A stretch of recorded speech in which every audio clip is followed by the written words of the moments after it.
Bon les gars, le match entre le FC Barcelone et Tottenham vient de se finir 4-2, victoire des Catalans.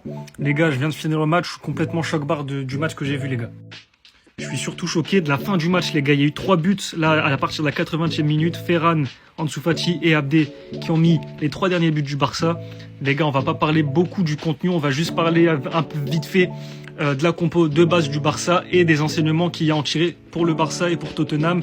Et surtout, on va parler d'une pépite, les gars. Lamine Yamal. Bon, déjà, on va commencer avec les compositions. Alors, on peut voir du côté du Barça, là, ici, c'est un 4-3-3, mais c'est plutôt un 4-4-2 avec Gavi en faux ailier gauche, comme on avait l'habitude de le voir la saison dernière avec le Barça. Alors, on pensait que cette composition allait être un peu la compo de base, à part pour Gavi, peut-être à la place Gundogan. Mais là, on a vu avec ce match que c'est clairement pas ce qu'il faut faire pour Xavi et pour le Barça. Le Barça s'est fait atomiser, manger dans le jeu par Tottenham quand ils étaient avec cette composition, avec ces joueurs sur le terrain. Donc vraiment, les enseignements à tirer, c'est qu'il ne faut pas partir en Liga et en LDC avec cette composition, en tout cas pour l'instant, avant de l'avoir peaufinée, fignolée, etc. Les gars, Tottenham nous ont dominés jusqu'à ce qu'on passe en 4-3-3 et que certains joueurs rentrent. Et donc on va passer directement à ça. 60e minute, Xavi décide enfin de faire des changements et d'essayer de jouer au football, de proposer quelque chose parce qu'on était en train de se faire marcher dessus par Tottenham. On allait leur donner leur premier trophée de leur histoire, les gars. Bon, pas de leur histoire, on taquine un peu, mais vous connaissez l'histoire de Tottenham. Ils étaient en train de nous manger dans tous les domaines. Yves Bissouma qui a fait une partie exceptionnelle. La saison dernière, il était claqué au sol et là, il nous a fait le match de sa vie. Bien joué à lui, très bon joueur, très bon potentiel. En tout cas, 60e minute, Xavi décide enfin de faire des changements, Ferran Torres à la place de Lewandowski qui était cataclysmique à part son but, rien à retenir. Iñaki Peña pour Ter Stegen, Ansu Fati pour Gavi, enfin Ansu Fati qui rentre, il avait fait un match de fou contre le Milan AC quand il était rentré. Marcos Alonso envie de clamser, Gundogan à la place de Pedri pour voilà. Gundogan très bon match, très bonne entrée, franchement ça me fait plaisir. Et enfin Abdé et Zalzouli à la 62e, mais c'est pas fini les gars. Les gars, le game changer c'est ce type, Lamine Yamal qui est rentré à la place d'Eric Garcia.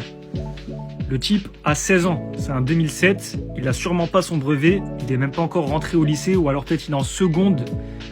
Il vient atomiser, humilier, chier à la gueule de grands darons, des grands darons en défense de Tottenham. Les gars, je suis complètement choc-barre de son match. J'en perds mes mots.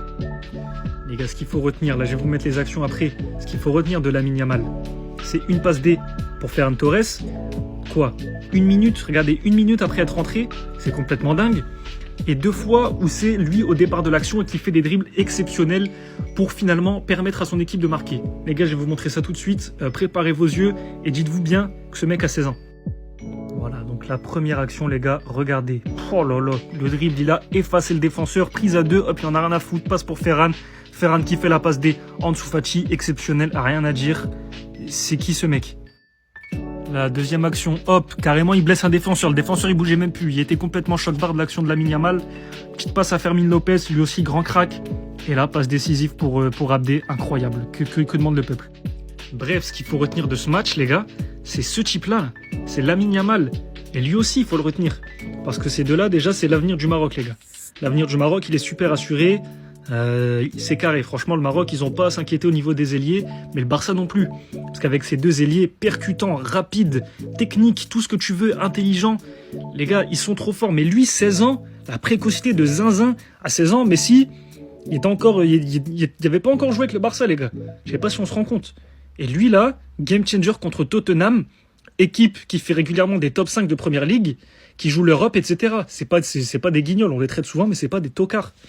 Les gars, Lamine Yamal, il a complètement changé l'équipe dès qu'il est rentré. Et plus précisément, le 4-3-3 de Xavi.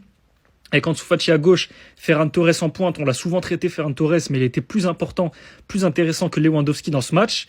Il apporte plus de choses sur cette période de préparation en pointe que Lewandowski. C'est complètement choquant, les gars. J'aurais pas cru dire ça il y a quelques mois. Donc, 4-3-3 de Xavi, il faut le garder. Et surtout, gardez un œil sur ce type, c'est l'avenir du Barça et du Maroc, ainsi que Abdé les gars.